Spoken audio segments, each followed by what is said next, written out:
আজ বন্ধের দিন, তো আমি কচুরলতি রান্নার সিদ্ধান্ত নিয়েছি। এটা গরম ভাতে গরম গরম খেতে অনেক টেস্ট। তো এটা আমি নিজে হাতে খুব ভালোভাবে কেটে লবণ মাখায় ধুয়ে নিয়েছি, এই কারণে যে এটা যদি আপনি গরম পানি ভাপায় ফেলে দেন তো এর পুষ্টিগুণটা এত বেশি ভালো থাকবে না। তো আমি তেলের উপরে অল্প একটু পেঁয়াজ, একটু কাঁচামরিচ, লবণ হালকাভাবে দিয়ে সামান্য একটু তেল দিয়ে এটা ভাজা ভাজা করেছি। আর এটা আমি হাতে বাটা মশলা দিয়ে রান্না করব। মশলাটা আমি খুব ভালোভাবে বেটে নিয়েছি। দেখুন, এর অর্ধেকটাই আমি এখন তরকারিতে দিয়ে দিচ্ছি। আমি এই পরিমাণ মশলাটুকু এখানে দিয়ে একটু ভালোভাবে নেড়ে আমি এখানে হালকা করে বসানোর জন্য পানিটা দিয়ে দিব। দেখুন, দেখতে থাকুন। এখানে আমি এবার একটু পানি অ্যাড করব।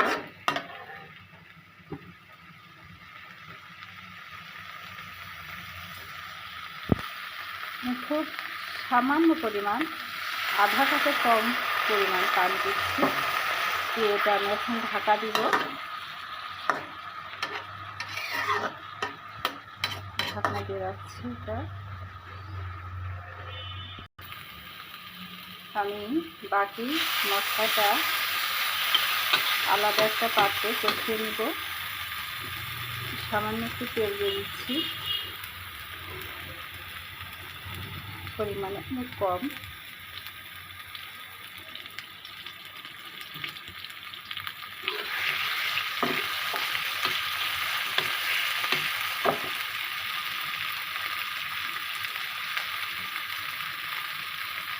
আমি এখানে লবণটা অ্যাড করব না, একটু হলুদ অ্যাড করছি।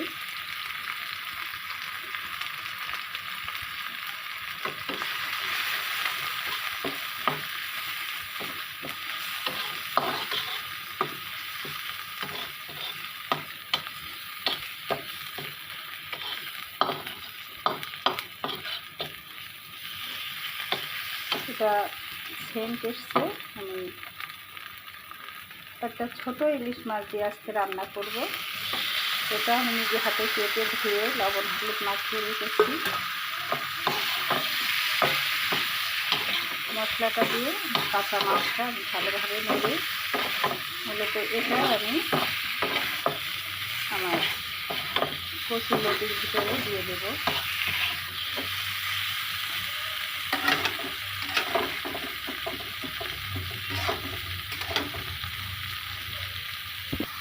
আর কচুরলতির কষানো পানিটা শুকায় এসছে।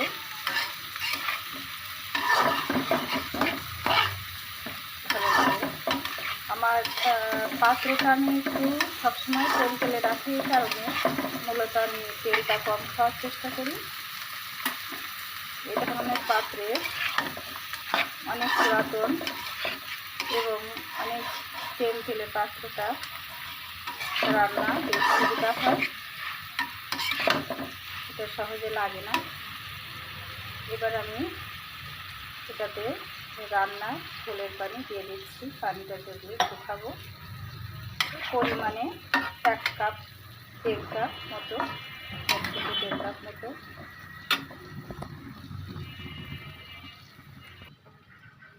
পানিটা ফুটে আসলে আমি মাছটা দিয়ে দেব।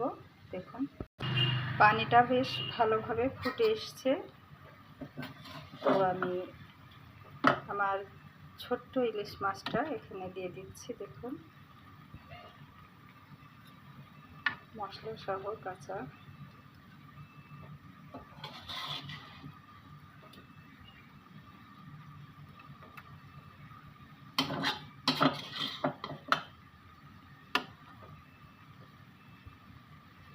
মেয়েটা হালকা রস রস করে রান্না করব। এটা এবার আমি ঢাকা দিয়ে রাখবো, হতে থাক। আমার রান্নাটা হচ্ছে, এ পাখে আমি রান্নাঘরের পরিষ্কার পরিচ্ছন্নতা করে নিচ্ছি। আমি নিজে হাতে, অন্যরা করলেও নিজে হাতে যদি এটা করা হয় তো আপনার বাসাটা বেশ ভালো পরিচ্ছন্ন থাকবে। আমি এটা ভালোভাবে মেজে এখন পানি দিয়ে ধুয়ে নিচ্ছি। আমার রান্নাটা প্রায় হয়ে এসছে ওদিকে, আমি এদিকে মাজা ধোয়ার কাজটাও সেরে নিচ্ছি। মনে হচ্ছে এটা হয়ে এসছে, দেখি একটু লবণটা দেখে নিন। অনেক মজা, অনেক টেস্ট। আমি আজ এমনই রস রাখবো। আমি আমার চুলাটা পরিষ্কারও করে ফেলেছি এবং বন্ধ করে দিচ্ছি।